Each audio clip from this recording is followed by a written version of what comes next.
Decision fatigue hits about 75% of entrepreneurs, and self-doubt is around 55 or 65. Imposter thoughts or imposter syndrome is that internal feeling we have that we feel like a fraud. If you don't take a risk, then you're in that nice comfort zone, aren't you? Where it feels reliable. But the point is, you're also stuck in that comfort zone. It's very common to have a fear of failure. It's because you're afraid of falling short. The things that can help with that are people pleasing is that tendency to prioritize other people's needs and desires over your own. So you can use your energy to worry, or you can use your energy to believe, grow, create, enjoy, and succeed.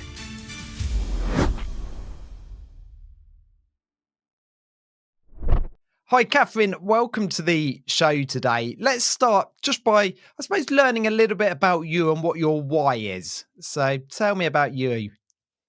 Oh, hi, Matt. Well, first of all, it's lovely to be here, and thank you so much for asking me. Pleasure. I think, so my why. I think the best way to answer that is to give a bit of context, probably. I've always been deeply curious about creativity, psychology, personal development, and human behavior. So much so that I even applied to do psychology in my first degree, but ended up doing something else. And I was convinced that I would have a career writing about the art world, societal context and behavior. But actually, my first career ended up being in advertising for about 10 years. And it was a brilliant time to be in the industry. I had the privilege of working with the top agencies in the world, with incredible minds across many different sectors, lots of different businesses, project managing in a way, pitching at the start of the e-commerce and data-driven marketing side of things, CRM. And all of this fed into my love of strategy, creativity, and the psychology of what makes people tick. But, and there was a but, I also really struggled. The long hours and then the quick rise up the ladder, the responsibilities as a leader at a young age, I had horrendous imposter syndrome, perfectionism, and that inner critic, and a real pressure to perform. And I realized after about, 9 or 10 years in the industry, I was on the edge of burnout and something needed to change. And so I made a decision. I had two choices. One was to set up my own agency and do things on my terms, or the other was to follow my passion, my other passion, which was to help people. So I retrained in healthcare and spent about 20 years as a healthcare professional, initially as a general physiotherapist and then specializing as a musculoskeletal clinician for the last 18 years. And so I've served lots of patients, thousands of patients, arguably one could say coached loads of patients, both in the NHS and the private clinic. And I just loved the coaching side of it in the process. And then I went on to set up my own small business, my own clinic, literally opened it 2 weeks before the pandemic. And I watched as fellow clinicians, practice owners, entrepreneurs struggled under the weight of uncertainty in the private sector, particularly because initially there was very, very little support for the private sector in the front line.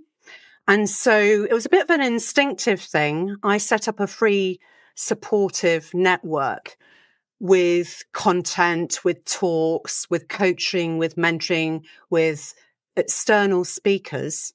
And these people had navigated huge dramatic life changes, not just in some of their workplaces being shut or navigating how to keep open or the safety of everyone, but also dramatic life changes. And so there was very little guidance. And so the network gave a very spacious, non-judgmental area where people could support each other. And that's when it clicked. I had that light bulb moment. I'd been coaching in some shape or form my whole life, and it was just part of my DNA. And after doing it pro bono for several years, I set up my own coaching practice and also made sure I got ICF qualifications and things like that. And so I work as a transformative coach. And what that means, as transformative suggests, it's about sustained change. And I work with high achieving entrepreneurs, leaders, and senior professionals, the kind of people who've got it all together on the surface, but underneath are juggling loads of different things, can't see the wood for the trees sometimes, might be battling self-doubt, might be battling imposter syndrome or overthinking. And I help them optimize what they're capable of, whether it's their performance or whether it's just navigating their head and stopping it from holding them back so that they can grab whatever they wish for their future and have an extraordinary life. So that's what I do. And that's my why. Wow. Bit of I a long mean, answer there. yeah, but there's some great stuff in there. And it's really interesting you saying about, working with those top leaders who we often look at and think, cool, they've got it together. And yeah, from the outside, possibly so, but quite often the biggest challenge they're dealing with is what's going on in their head. And you mentioned there the imposter syndrome, which Yeah. holds lots of people back because they just Yeah. don't step forward. They don't take a decision. They don't do anything because they're just scared. I mean, how would you summarize imposter syndrome? You can probably explain it better than I can. Oh, well, I guess when most people think about imposter syndrome, I mean, the correct term really, this is my medical hat, I'm sorry, No, go is for it. imposter phenomenon. So it's not really a medical syndrome, it's sort of imposter thoughts. And it was originally coined by two psychologists called Clance and Immis, Dr. Clance and Dr. Immis in the late 70s. And they did this massive study about this thing that they'd noticed was in high achieving women. So initially it was a study on high achieving women. And imposter thoughts or imposter syndrome is that internal feeling we have that we feel like a fraud, no matter if there's evidence of success. And this is really, really common in high achievers or in entrepreneurs because often you're working on your own and often you're juggling lots of different things. And it's very easy to think, oh gosh, I think I've fooled everyone. I'm going to be caught out. I don't deserve this. So Yeah, that's really when people think about imposter thoughts, it's around that sort of area. Does that make sense? it does. Yeah, Yeah. and it is that thing of even when there is evidence to support the fact that actually you're not an imposter, you do know your stuff. Do you think it's Yeah. sometimes that we dwell on some of the negatives or the failures that they might be just a small part of your day, but then we decide the whole day's gone wrong because of that small 20-minute Yeah. issue? Yeah. I mean, it's human nature, isn't it? That most of us focus on what the things that go wrong rather than the things that go right. And when we're thinking about that, it's often to do, I'm not going to go into the therapy world of why people might have historic reasons for why they have these feelings. Life coaching very much deals with you may have these things now, but it's how you're going to move forward and Mm, what you're going to do in your future. So, yes, we do focus on these things. And I think part of that might be it's very common to have a fear of failure. And yeah. there's a lot of comparison that goes on, especially nowadays in this fast world of AI and social media. There's a lot of stories around us where people are saying, I've got six figure sums within a month, and most of us in entrepreneurship know that that is pretty, it's very rare that that actually happens. Yeah. And there's a lot of work behind the scenes. So if you're getting bombarded by messages, which are telling you that you're not achieving what other people are achieving, it's a very natural thing to compare yourself to that. Or if there's a societal context where you're in an environment where it's a high achieving environment and you're seeing people around you who seem to be successful, and inside you're having those imposter thoughts or something else, that nasty inner critic, that voice that says to you, I'm not good enough, or I'm a rubbish leader, or my business is going to fail. If you have these things going on, then it's a very natural thought process to think about that. But that's why I love doing what I do, because these are what we call limiting beliefs. And when you face these limiting beliefs, you can grow past them and adapt your mindset to not negate the right to feel these thoughts, but to learn how to move past them despite the thoughts and take action. Yeah, that moving forward anyway. That's Yeah. a really key one, and understanding that actually these feelings are quite natural. Yeah. But quite often we don't do something because of that fear of failure. And I'll tell a little story from yesterday afternoon. I was playing cricket, and I remember the first ball came down. I swung and I completely missed the ball. And I joked to the wicket keeper. I said, "Ah, yeah, but I can't get caught out if I don't hit it."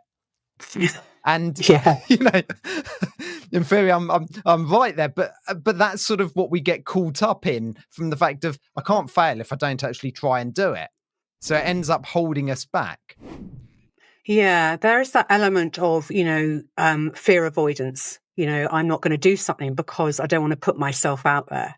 There are lots of reasons actually why, thinking about the audience that are listening to your podcast, a lot of them are entrepreneurs, and thinking about the different pain points that we all have that hold us back. There's so many things. There's a big thing about fear of judgment or criticism that is natural for whatever reasons, and there are other things that hold us back. There's analysis paralysis, where you might be juggling so many different things that you've got too much going on, and you might be getting conflicting advice, and it can be quite overwhelming. And you might not trust your intuition. So there's that sense of, if you don't take a risk, then you're in that nice comfort zone, aren't you? Mm. Where it feels reliable. But the point is, you're also stuck in that comfort zone, because if you're wanting to grow, if you're wanting to grow yourself, if you're wanting to grow your business, if you're wanting to be that role model for your teams, sometimes one just has to take that step and move into that space which doesn't feel comfortable. But actually, that's where growth happens. It's interesting you're saying about that. I mean, I've certainly been in that situation, and I'm sure lots of people listening have, where you sort of put off taking any action because, oh, I'm just going to watch another video on it, or I'm just going to read a book about it, or I'm just going to do a bit Yeah. more research, or, oh, that new tool or that new updated version comes out next month. So I'm going to wait and buy that bit of software and then I'll be able to do it. But Yeah. it doesn't happen. So how can we start to step into that zone where growth happens? Yeah, well, this is the thing. I mean, what you were describing to me is often what is termed perfectionism. Yeah. So perfection normally occurs where you feel nothing feels good enough, and procrastination can be due to fear or due to perfectionism, where you're thinking you're overworking something because you think, oh, it's not quite good enough, it's not quite good enough, or you're worried it's going to fail, or you're just avoiding taking action, and it's not because of laziness; it's because you're afraid of falling short. And the point is that one has to catch oneself and think, if I'm doing this, what is actually happening? It's actually stalling, isn't it? Yeah. And you're not taking any action. And one of the things I often think is, what's the worst that's going to happen if I do this? What's the worst thing that's going to happen? And when you think about it, it's not about being negative, but when you think about it, there's no hidden surprises. And it sounds very, very tricky, but often it's about reframing how you think about that thing. So when you're thinking, this is going to fail potentially, you might reframe that in your mind and think, well, what if it doesn't? Mm. Yeah. So part of the thing about the procrastination is taking that first step. And one of the things you can actively do, other than maybe get an accountability partner who can help you. So if you say to someone, I want to launch X project by Y time, if you find yourself an accountability partner, often when you say something to someone else, it gives you that slight pressure that you need to perform. Not like a performing monkey, but No. just that you need to do it because you've made a commitment and you've verbalized it. But the other side of that is, when you verbalize something and you take accountability for it, you're also retuning your mindset. So there's something called neuroplasticity, which you may have heard of, which is the brain's ability to adapt and make new pathways. And when you're thinking thoughts like, I'm not good enough, this project's it's gonna tank, or, thoughts like that, what you're doing is telling your brain negative thoughts about yourself. And the brain believes what you tell it. So if you start reframing things and saying to it, yeah, what if I give this a shot and I spend, doesn't have to be long, that writing I was putting off doing, what if I just started doing 5 minutes a day and diarized it in my diary? And then I had some form of reward system that when I've done it, I think, yeah, I deserve that cup of coffee, or I deserve that chocolate biscuit, or something healthier like quinoa or whatever. Yeah. When you then start associating that little bit of action with something positive, you're then telling your brain that you're associating that action with something positive, and it's releasing those feel-good things. And what you're doing is retraining the neural pathways to associate that thing with positivity. So it's not that you're not saying it's toxic positivity where you're going, yeah, everything's great, and ignoring what's going on, which is like avoidance. Yep. It's developing a positive mindset where you're going, despite the fact that I know I'm afraid of doing something, I'm going to take action anyway, because I know that that's smart. And I know that I'm going to get really good results. And if I don't, I'll learn something from it anyway, and I'll get feedback from it. So that's quite a few things that you can do to try and take that first step.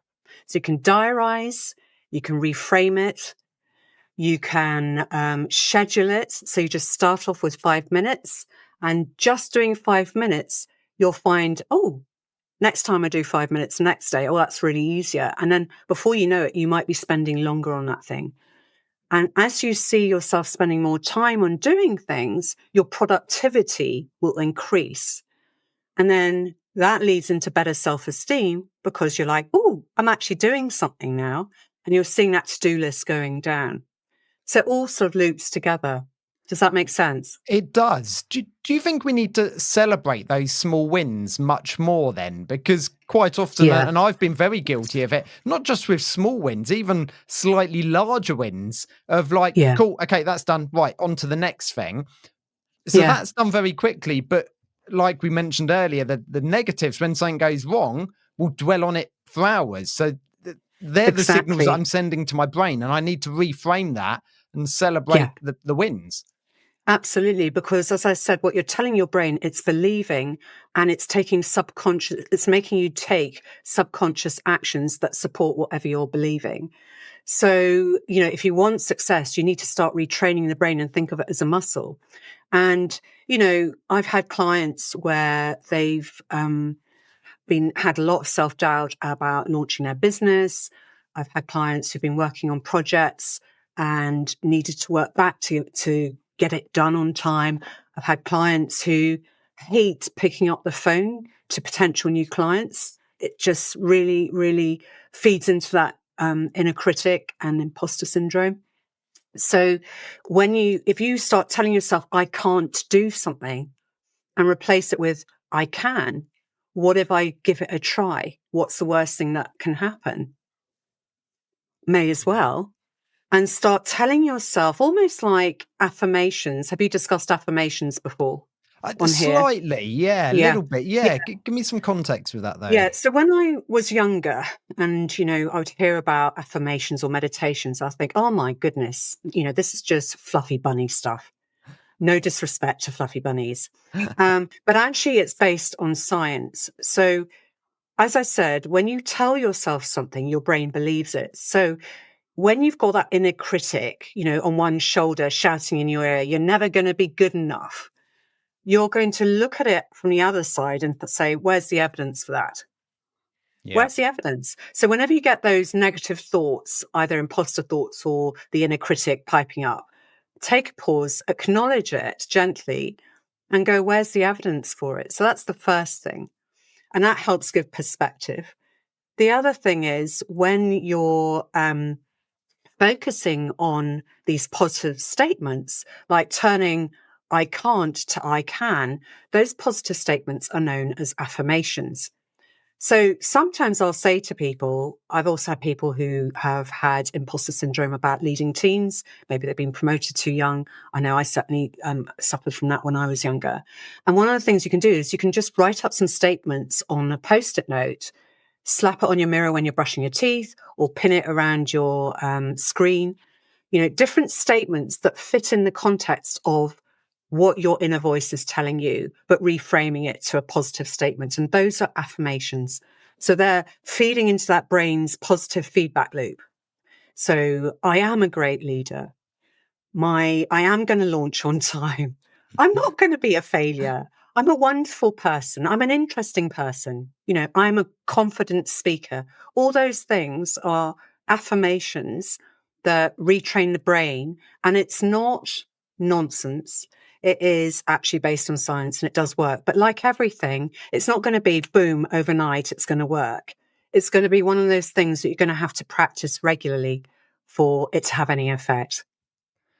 I guess, my question would be if it clearly works and we should speak much kinder to ourselves, but if you're in a bit of a slump and, you almost don't believe it yourself, Yeah. and even that can feel a bit icky, starting to say those positive things about you if you don't believe it. So do Yes. you need to then, going back to the small wins, just look at as many Yeah. small little things about what you've done each day and telling Yeah. yourself something positive about them, even if Yeah. it's as simple as I got up, I showered, and I got dressed.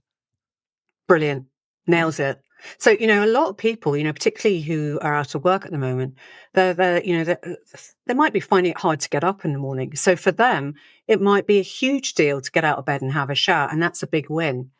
And, for that person who's finding it hard to pick up the phone, you pick up the phone, you're going to reward yourself by do something that you enjoy. Now, it doesn't have to be like a cup of coffee or chocolate biscuit. It can be something that you enjoy doing. It could be, if you're working from home, going out into the garden for 5 minutes. It could be doing some exercise. It could be going, having a walking meeting with outside as well. Whatever it is that you enjoy doing, and however small it is, if it's sending that email to that person that you've been dreading emailing, all the, all Yeah. those things, it can be really, really helpful. And the other thing I would say is sometimes it can help to create distance between those thoughts. So writing it down, physically writing it down, you're almost like physically loading it off you and onto the Yeah. page, and it creates a bit of distance. The other thing you can do would be to think about those moments where you have had success in your life. So when you're getting that ick factor, which is understandable because it sounds like nonsense to talk to yourself out loud and read out lots of statements or whatever this neural pathway thing is. But when you're getting those moments where you're getting that self-doubt, you can think about those moments in your life where you have faced your fear in a similar situation and been successful. What was it about that was different to where you are now? Is that something you can recreate? What about writing down all those things that you've done really, really well in your life, where you have been successful, whether it was recruiting the right person, whether it was just even getting your website done, Yeah. whatever it was, what can you list down? And then when you're having those moments, literally read the evidence. There's the evidence that you are not rubbish. You're not bad at what you're doing. You've actually got evidence there that you're good and great at what you do. And the other thing I would say is, as I mentioned before, it's really, really easy in today's society, the whole comparison culture thing. Yeah. And you often see on social media people throwing away that comment, stay in your lane. I always think that's a bit rude, actually. Yeah. I Yeah. don't Yeah. know. I'm like, what does that even mean? But what I think it means is basically you can't control what other people do around you. But what you can do is control how you think, how you react, what action you choose to take. And that feeds into that whole mindset thing. So when they say ignore the noise, what they're saying is, and staying in your lane, what they're saying is keep that focus on what you can control, because there will always be naysayers. There will always be people who don't believe in what you're doing. And so that's really important to focus on your why you're doing something, and really hone in on that to give you that energy, that force to keep you going, to have those people around you that believe in you and aren't just saying it because they're yes people, but they Right. actually do believe in you. To also find networks of people who are doing similar things to you. That whole peer support thing really, really does work. There's real evidence for it. So when you join different networks, whether it's in person or online, you're actually able to talk to people in similar situations and you can learn from each other, but also you can voice your feelings and realize actually you're not alone. Most of us entrepreneurs go through all these thoughts, and it's how you deal with it. So it's moving despite those thoughts is where you need to take action. So looking at the things you're successful in the past, having good people around you, having great networks, mentors, life coaches like me, those sorts of people around you. There's also something you can do, which is called the jar of joy, which is, again, a bit of a fluffy, coachy number. It's where every day when you do something that works or you feel good about it, you write it down on a piece of paper. So it might be, I got a new client. It might be, I made that phone call. It might be, I got my child to eat green vegetables for the first time in about 6 months. Whatever it is, Yeah. you put it in the jar.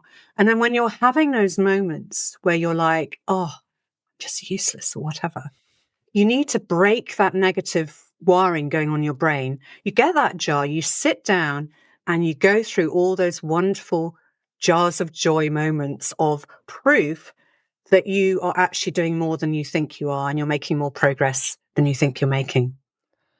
I guess a lot of it's about that sort of reframing and bringing positivity into your life. Yeah, Like you say, reading back those things. It's the same as, when we look at photos of, great experiences and things like that, we smile. And as soon as we smile, we start to yeah, feel better in ourselves, don't we? But yeah, it's very easy absolutely. to default to negative ways of trying to pick us up, going for a drink or scrolling on social media or something like that. But Yeah, then you come into that loop of that comparison again, don't you? Because you yeah. go on social media and it feels like everyone else is doing really well.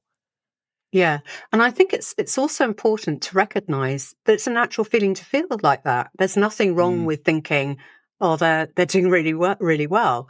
But the point is, and the thing I say to myself, because, I practice what I preach and I've had lived experience of all these things, is you catch yourself. And I actually think to myself, where's this thought process going to get me? yeah. I actually catch that thought and I think, is this a helpful thought? Is this really, really going to help me? It's natural to feel this. But talking about the doom scrolling thing, you can be quite intentional about the accounts that you follow. And, the algorithms are there because the more you press on these things, the more they'll push that stuff towards you. So sometimes it can take just going into your history and clearing your history on, Instagram or wherever it is, and being really intentional about who you're following and which accounts you're making comments on. And then hopefully you're not going to get some of those accounts or posts coming into your feed, which are inevitably make one feel like, oh, why aren't I there yet? Well, that's the story that they're presenting. We don't know how true it is. It could be, it's like on LinkedIn, there are lots of people saying X, Y, Z, and people, are all successful in their own right. But we don't know how much is marketing or selling Mm. and how much is reality. So it's always good, I think, to just focus on what you can control in that situation. And I know it's easier said than done, but I, equally not giving them fuel for their fire to target you either.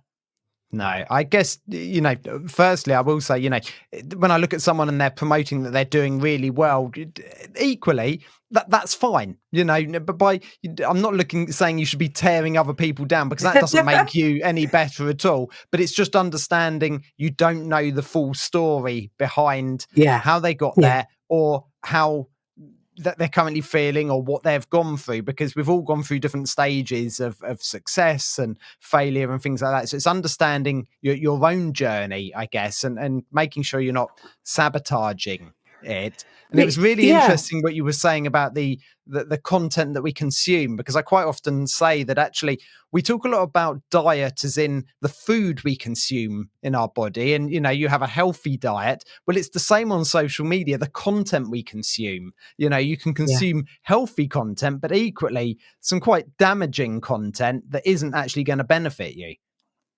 100%. Absolutely agree with that. It's what you're feeding your brain, isn't it? Mm. And the other thing I would also think about whenever that crops up, that whole comparison thing, is think about not confusing what's on there with your own identity. Does that make sense? Yeah. Your identity is not defined by what's on social media. And often it's a sign of imposter syndrome, or those sort of thoughts where you need external validation. So when I say it's not the same as your own identity, and your identity isn't defined by what they're saying or what they're doing, it's if you're feeling that, it's also a moment to say, am I looking at this in the right way? Or is it because I'm looking for external validation of where I'm at? And in fact, the more you work on having that strong sense of your own sense of worth or validation, the easier it will be to ignore the noise, as I call it. Okay. So yes, it is about being comfortable in yourself, and not thinking because someone else has got more likes on a photo than you that you're Yeah. any less. Exactly. But also, thinking about it more from an everyday context, when you take that risk and you think, because, it's not an easy thing, this entrepreneurial landscape at the moment, is it? You're No. going to have lots of bumps and roller coasters along the ride, and you really need resilience. So, having that mindset will help you keep resilient, that positive mindset. But also, it's important that if you do make mistakes or there are failures along, that you don't take them as, oh gosh, that means I'm rubbish. At the end of the day, if you were speaking to someone else and they took the risk and they tried something and it was a calculated risk and it didn't work, you think, well, what would I say to them? You'd Yeah. probably say, well done for trying. You gave it a go. And also possibly reframe it as thinking, rather than seeing it as something I got wrong, that's one more thing where I go, I now have more knowledge about what doesn't work. So that's something I know won't be an opportunity. And that's given me information on where to go going forwards. And if you reframe it like that and think about it being knowledge and not seeing it as a personal thing of your identity, it just happens. It's a learning curve. It's the process. Then that also helps distance that emotional load of that fear of failure and not taking moves or taking action because you're thinking, well, this is going to be further proof that I'm not good at what I do. So I think, definitely reframing it into this is an opportunity to learn and grow rather than the other will help with that positive feedback loop. I guess kids are very resilient, aren't they? They're very Yeah. good at when even learning to walk, getting up, taking a step, falling down, trying again. As we become adults, that seems to have been, whether it's been beaten out of us, or we've lost it. We're not as resilient, because we Yeah. feel like we should always be succeeding. But actually, uh, exactly like you're saying, in real life, actually failing is part of it. But equally, failing can teach you something. So it's just basically a lesson. Yeah. And I've yet to meet a leader or senior professional entrepreneur who hasn't at some point had so-called failures. I don't like that word, but you know what I mean. Yeah. Learning experiences Yeah. along the way. And, you know, most people who are very successful, it's taken them 10 years to get to that point on average. So, you know, that's why celebrating the wins is so important, because it's not like, you know, I don't want to focus on the negativity side too much, because we don't fail all the time, do we? No, no.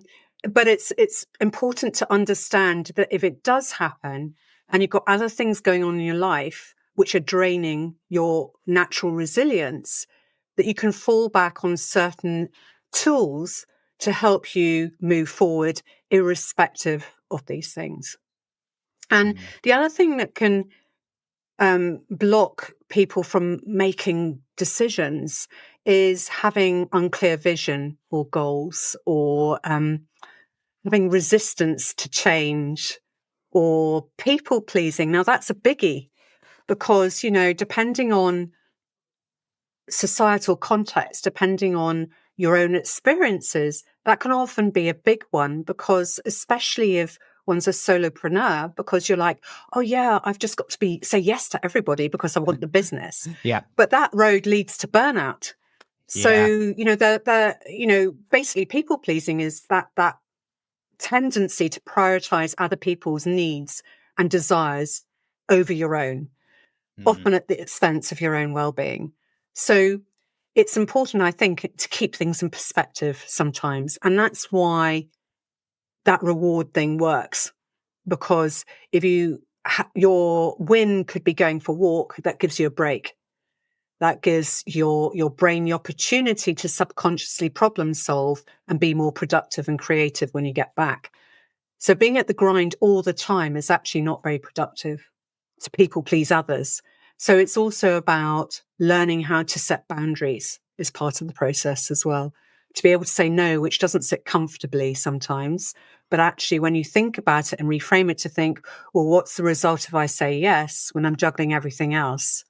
It doesn't mean it has to be a no forever. It could be no, not now, but let me get back to you when in a month or whenever it's going to be.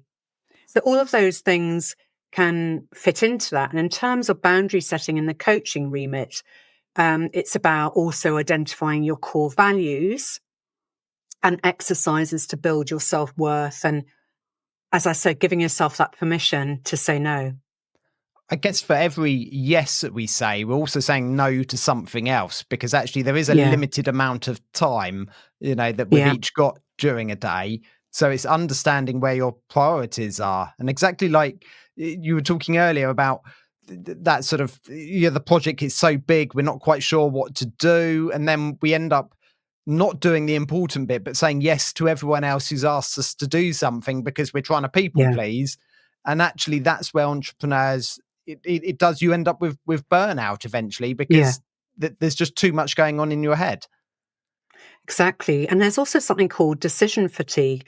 Before we came on, I was looking up some statistics, and now, of course, I can't find them. But, I think decision fatigue hits about 75% of entrepreneurs, and self-doubt is around 55 or 65. So, none of us are alone in feeling this. It's just how we handle it. I think that's really important. Decision fatigue's really, really sort of critical and hits so many people. I know certainly I've had it where you had a really sort of busy day, but in fact I've just sat at a screen, but I've made lots of decisions and done lots, and you do feel exhausted. And I was having Yeah. this conversation with someone last week, and I think it was why Mark Zuckerberg wears the same sort of t-shirt pretty much, or same color t-shirt every day. It's one less decision he has to make when he gets up in the morning. Yeah. So he can Yeah. concentrate his energy on making proper business decisions. It's one of those no-brainer moments where it's like, oh, same t-shirt, same top. There's some other, well-known entrepreneurs who do the same as well.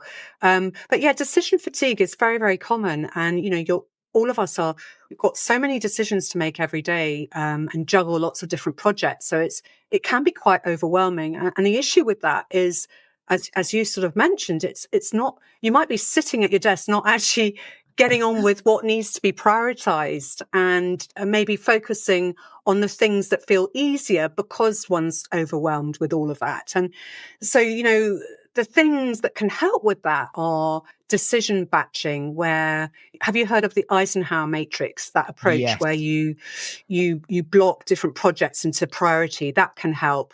Yeah. Or routines to conserve your energy. So, building in those breaks, making sure that you have your sleep, make sure you're hydrated, have good diet, do exercise and socialize every day, have daylight, all those things, they all feed into that. But it is the thing, decision fatigue. And, it feeds into, if that carries on, then it feeds into that low self-esteem because you're not seeing the productivity of your time. And so it actually is really important to take a step back and start prioritizing what I call, the urgence that needs to be done and could be delegated or wait for a week or thing, that sort of thing. Did that make Wow. sense? I think I It stumbled a did, bit yeah. there. Oh, wow. I mean, we've discussed so much today, everything from people pleasing to decision fatigue. I guess, celebrating those small wins and burnout and that. To finish off today, what is the one thing we haven't discussed that we should? Okay, well, one of the massive mindset shifts that can really, really help is thinking my purpose is bigger than my fear. Because sometimes when you're caught in the nitty-gritty of everything that needs to be done and you're super busy, it's very easy to forget what your why is or what your purpose of it all is. And when you tap into your purpose and you tap into your why, no matter how busy you are, it gives you the energy. It's not draining and you're loving what you're doing. And that's why it's really, really important every now and then to just take a moment and think, am I tapping into my purpose? And whenever you feel that moment of, oh gosh, I really don't want to do this, you can think, is this going to help my why? Is it going to help my purpose? And somehow that helps you take that action. And let's face it, if, perfection is brilliant at causing inaction. But even if it's imperfect, if you take some action, you're taking action and you're being productive. So that's one area we didn't touch on. My purpose is bigger than my fear. And the other mindset shift that is a good one when you're thinking those thoughts is thinking, when you have those thoughts, is this the fear speaking or is it myself preventing myself from growing? So you can use your energy to worry, or you can use your energy to believe, grow, create, enjoy, and succeed. I love that. What a fantastic ending. Katherine, thank you so much for joining me today. It's been an absolute pleasure to talk to you. You've given some Likewise. really good insights. So, thank you once again and enjoy the rest of your day. Thank you. Thank you for having me. Thank you for tuning in to this episode of the Balanced Ambition podcast. I genuinely hope the stories inspire you as much as they inspire me. If you found value in today's conversation, please share it with a friend. And remember, by subscribing, you won't miss an episode, and it would truly mean the world to me. Stay balanced, and I'll see you next time.